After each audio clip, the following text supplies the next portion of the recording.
nggak legal. Begitu. Jadi makanya ada P18, P19 kan tujuannya itu, penentuan pasal itu dari jaksa. Penyidik kasih pasal ini tapi jaksa pakai pasal ini. Kenapa yang lebih tepat ini?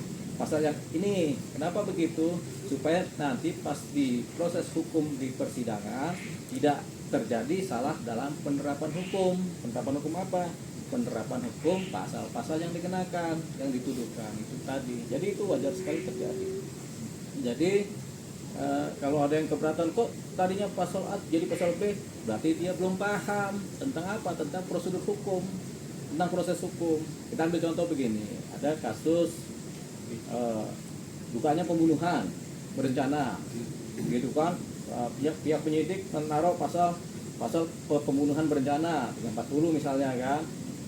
Kemudian dicarilah si pelakunya kan.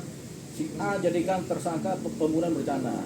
Ternyata setelah diselidik dan bukti-bukti didapat, si A ini ternyata tidak melakukan pembunuhan berencana. Dia hanya melakukan penganiayaan tapi menyebabkan kematian. Akhirnya pasal ini, pasal 34 kemudian dirubah pasalnya. Berarti bukan pasal pembunuhan, pasal penganiayaan yang menyebabkan kematian. Nah, perubahan pasal itu bisa di tingkat penyidikan, bisa di tingkat proses dalam penanganan perkara atau proses analisa perkara di kejaksaan sebelum sampai ke persidangan. Jadi bisa berubah otomatis. Atau tadinya ini ada pasal pencurian, ternyata nggak mencuri dia masuk rumah orang kan, dibikin pasal pencurian. Ternyata dia nggak mencuri, ternyata dia masuk rumah orang itu cuma sebel doang sama yang punya rumah. Artinya dibikinlah pasal masuk ke pekarangan orang tanpa izin, berubah pasalnya. Bisa di tingkat penyidikan, bisa di tingkat kejaksaan sebelum masuk kepada proses persidangan. Tapi setelah masuk proses persidangan, pasal yang P21 itu yang dipakai. Begitu. Jadi banyak sekali perubahan pasal. Dari zaman dulu tuh pasal sering kali berubah karena mengikuti supaya keterangan saksi, fakta-fakta, bukti-bukti, kemudian dugaan-dugaan yang dilakukan oleh pelaku itu memang sesuai dengan pasal. Jadi ada yang namanya konformitas pasal misalnya. Jadi ada penyesuaian pasal mengikuti fakta-fakta dan bukti-bukti. Nah, kalau ada kemudian yang komplain kok pasalnya berubah, ada penyelundupan hukum, nggak begitu. Penyelundupan hukum itu bukan tentang itu. Nggak ada cerita tentang penyelundupan hukum terkait dengan perubahan-perubahan pasal yang sedang dikerjakan oleh penyidik maupun oleh jaksa. Kecuali setelah dalam proses persidangan sudah ditentukan pasalnya A, B, C, tiba-tiba dalam proses persidangan tiba-tiba jaksa kemudian merubah lagi pasalnya, itu nggak bisa setelah persidangan. Tapi sebelum persidangan bisa sampai pada titik P21. Tadi yang dimaksud soal penyelundupan apa? Tidak ada penyelundupan hukum nggak seperti itu. Penyelundupan hukum itu misalnya ada ini agak luas penyelundupan hukum ini. Jadi kadang-kadang kayak kasus yang itulah ya, penyelundupan hukum tuh kita mau bicara juga susah ya. Tapi paling terang benderang adalah kasus mengenai proses pemilihan wapres. Itu namanya penyelundupan hukum. Jadi ada tiba-tiba manuver merubah tata cara dengan aspek yang lain yang kemudian dianggap curang. Itu bagian dari penyelundupan hukum. Itu contohnya ya, yang paling terang-benderang. Masih mudah ya. Proses persidangan dalam ini pidana itu kan tadi jaksa dalam itu mengatakan kalau dimulai dari dakwaan untuk dakwaan itu yang paling berkuasa itu ya kejaksaan gitu untuk menentukan pasal-pasalnya. Oh iya dong. Jadi pihak penyidik polisi mengajukan persangkaan tingkat pertama, kemudian pihak jaksa kemudian merapikan persangkaan tersebut nantinya menjadi suatu dakwaan. Dalam proses dari persangkaan kepada dakwaan ada proses namanya proses pencucian pasal, pencucian fakta, pencucian bukti, pencucian saksi, mana-mana yang masuk akal, mana-mana enggak, mana-mana yang relatif, mana yang enggak, mana-mana yang punya benang merah, mana yang enggak, mana-mana yang kemudian menampilkan suatu keadaan-keadaan tindak pidana, mana yang enggak.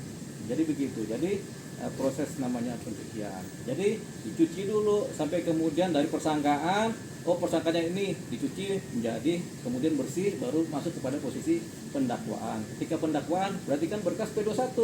Pendakwaan dikirim ke persidangan, itu yang sudah mengunci. Dakwaan itu yang paling mengunci. Jadi bukan persangkaan di pihak kepolisian bukan, atau di tingkat pertama kejaksaan bukan, tapi di tingkat wilayah pendakwaan di persidangan setelah P21. Bang, ketika jaksa JPU membacakan segala macam tuntutan itu ya bang ya, dakwaan dan ada pasal-pasalnya, mungkin nggak bang? Kan pihak sana sempat meragukan bahwa itu nanti sebar-sebar berubah segala macam gitu kan, menjadi pertaruhan nggak sih buat jaksa tersebut bang ketika dia mengubah itu semua? Ya biasa itu terjadi perubahan dalam setiap penyidikan sebelum masuk pendakwaan ya, sebelum masuk P21 itu biasa terjadi perubahan-perubahan pasal. Nah setelah P21 dan setelah pendakwaan tidak ada lagi perubahan pasal, itu yang dipertaruhkan. Jadi misalnya yang didakwakan pasal pembunuhan itu aja yang dikejar tuh, mana buktinya, mana saksinya, mana sesuai nggak dengan unsur-unsur pembunuhan, pidana unsur itu yang dikejar. Jadi setelah masuk pendakwaan dan sudah resmi di persidangan itu tidak ada lagi kemudian perubahan pasal. Tapi sebelum itu pra pendakwaan itu boleh merubah pasal dengan tujuan supaya tidak salah dalam menerapkan pasal. Jadi menurut aku sejauh ini penerapan pasal yang di PU itu udah sebenarnya on the track gitu ya bang. On the track dong. 27B 369 sama TPPU tuh. Iya, kalau mereka bilang on the track ya on the track. Karena mereka yang lebih tahu. Karena mereka yang tahu saksinya seperti apa, bukti-bukti seperti apa, fakta-fakta seperti apa, relasi seperti apa. Tinggal nanti diuji di. Nah, diujinya di persidangan. Siapa yang uji? Ya majelis hakim, jaksa, pengacara. Bang, terkait saksi forensik sendiri tuh ahli forensik ya bang ya, Ya. di kasus ini gitu. Nah kan Mas sempat juga bilang nanti tuh saksi forensik tuh yang akan menjadi sinyalnya. Saksi forensik di kasus ini. Ahli forensik itu hanya membedah skema dan mekanisme perkara. Jejarnya bagaimana, begininya bagaimana itu ahli forensik. Ahli forensik sebenarnya lebih banyak kepada memforensik bukan pasalnya, tapi memforensik misalnya begini, ada kasus pembunuhan, itu kemudian dianalisa matinya bagaimana, visumnya bagaimana, kemudian premortemnya bagaimana, itu diperiksa semua, itu forensik. Forensik lebih kepada kaitan dengan analisa kedokteran sebenarnya. Dalam ini mungkin termasuk soal ini bang.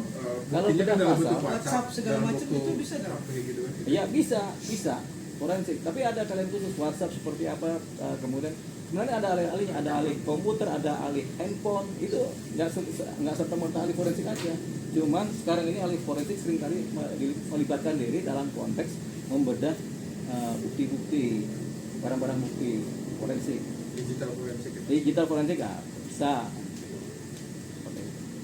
Oke, yang kedua tadi bang soal ini juga masih soal eksepsi keberatan, jadi mengajukan gugatan perdata setelah pidana gitu, dan pihak kuasa hukum dari kita itu meminta supaya proses pidana itu dihentikan sementara menunggu hasil dari perdata. Ya. Untuk proses ini seperti apa bang? Harus yang prosedur yang benar. Jadi prosedur yang benar begini, tidak semua perkara perdata dulu baru pidana. Ada perdata dulu baru pidana, ada pidana dulu baru perdata. Jadi harus dibedakan berdasarkan pasal-pasalnya. Kalau pasal-pasal terkait sengketa tanah, di mana ada orang rebutan tanah, kemudian ada orang masuk ke pekarangan mengenai tanah tersebut, biasanya akan didahulukan dalam keadaan-keadaan khusus, didahulukan perselisihan perdatanya diselesaikan supaya nanti ketahuan status tanahnya punya siapa. Setelah itu baru pidananya dijalankan. Kalau status tanahnya punya si A, si B berarti kan melanggar hukum, baru dia dipidanakan. Makanya pidananya berhenti dulu.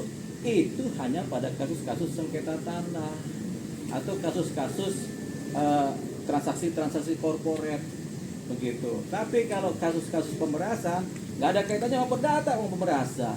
Jadi kita harus pandai-pandai membedakan mana yang perdata duluan baru pidana duluan, mana yang harus pidana.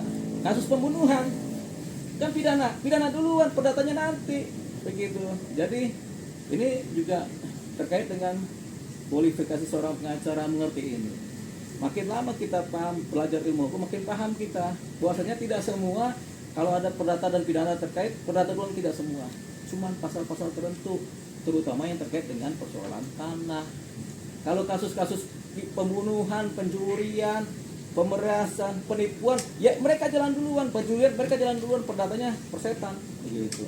Walaupun sidang perdatanya diawali duluan bang ya? Ya persetan namanya kan. Nah kalau masih ada perdata memahami ini perdata duluan, ya itu kalibernya kita bisa ukur begitu. Jadi kalau dari pengacara Dr. Ergi itu kan mengatakan gugatan melawan prestasi ini kayak modus gitu, kayak ibaratnya manuver untuk mengakali hukum gitu. Karena diduga menurut mereka itu hanya mencari status bahwa pemerasan itu sebenarnya transaksi antara klien dengan endorse, semacam endorse Oh, gitu. iya. Jadi mencari itunya lah. Iya, itu kan namanya kan orang berdalih-dalih, banyak orang berdalih-dalih kan. Jadi terkesan bodoh kalau orang berdalih-dalih gitu. Kalau pintar-pintar kan ya udah dijalankan, ini kan fakta seperti apa dijalankan aja persidangan pidananya. Tapi kalau berdalih kan mencari cara-cara bagaimana, tapi kan nggak semua cara bagaimana itu kelihatannya pintar. Ada juga cara bagaimana berdalih itu jadi kelihatannya bodoh gitu. Tapi kita nggak disebut siapa ya, tapi yang jelas itu persoalannya gitu. Makanya kalau dibilang ini modus, bisa modus, tapi ini modus yang kelihatannya nggak cukup pandai lah.